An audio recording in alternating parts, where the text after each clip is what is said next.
Fruits का जो inner part है, वेजिटेबल्स का इनर पार्ट है, उससे हमें सोल्यूबल डाइटरी फाइबर्स मिलेंगे, और जो उनका आउटर पार्ट है, जो उनकी स्किन है, उनसे हमें इनसोल्यूबल डाइटरी फाइबर्स मिलते हैं। अब अजय हमने कहा कि डाइटरी फाइबर्स ऐसे फूड है, ऐसा मटेरियल है जो हमारी बॉडी में डाइजेस्ट नहीं होता, बगैर डाइजेस्ट हुए रिमूव हो जाता है हमारी बॉडी से।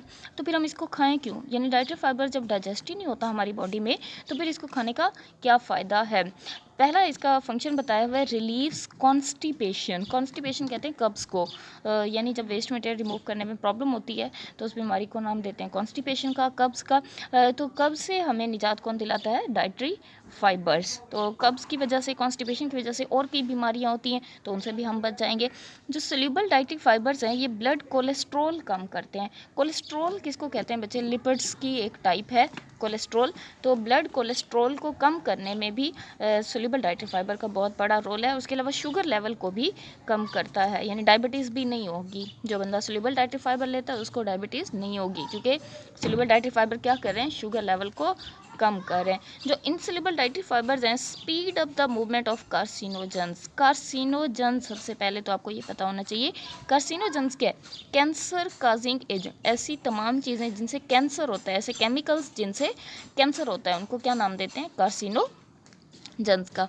इनसोल्यूबल डाइटरी फाइबर क्या करते हैं? खुद तो बॉडी से मूव होते ही हैं, सब बाहर निकल जाते हैं, और साथ साथ कार्सिनोजेंस को भी ले जाते हैं, यानी केमिकल काजिंग एजेंट्स, ऐसे एजेंट्स जिनसे कैंसर होता है, कैंसर काजिंग केमिकल्स को भी हमारी बॉडी से बाहर रिमूव करा देते हैं। तो फ़ायदा हो गया ना, कैंसर नहीं होगा।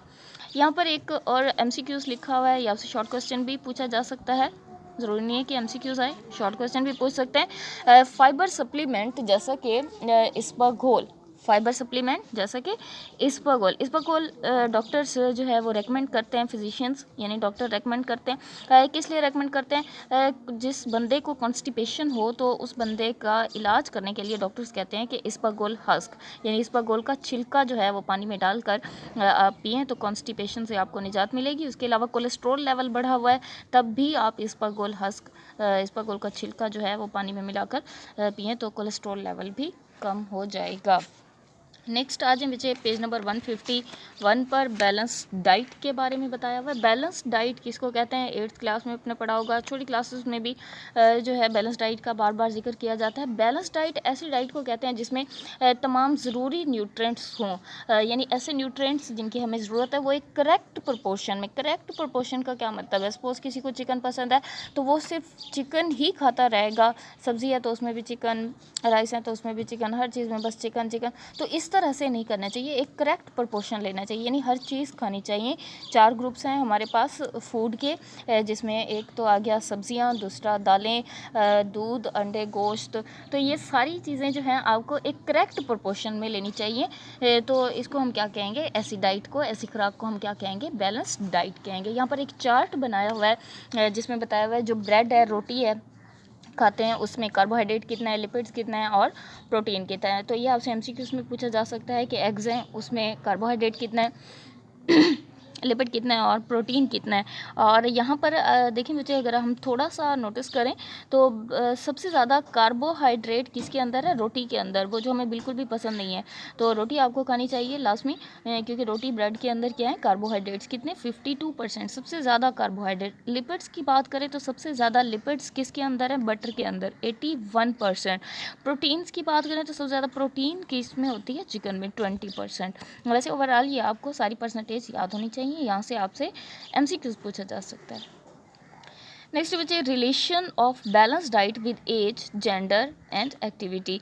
बैलेंस डाइट का एज, जेंडर और एक्टिविटी से क्या रिलेशन है? पहले यहाँ पर ये जो पैराग्राफ दिया हुआ है इसकी आपने हेडिंग बनानी है, relation of balance diet with age. Age के साथ बैलेंस डाइट का क्या कनेक्शन है?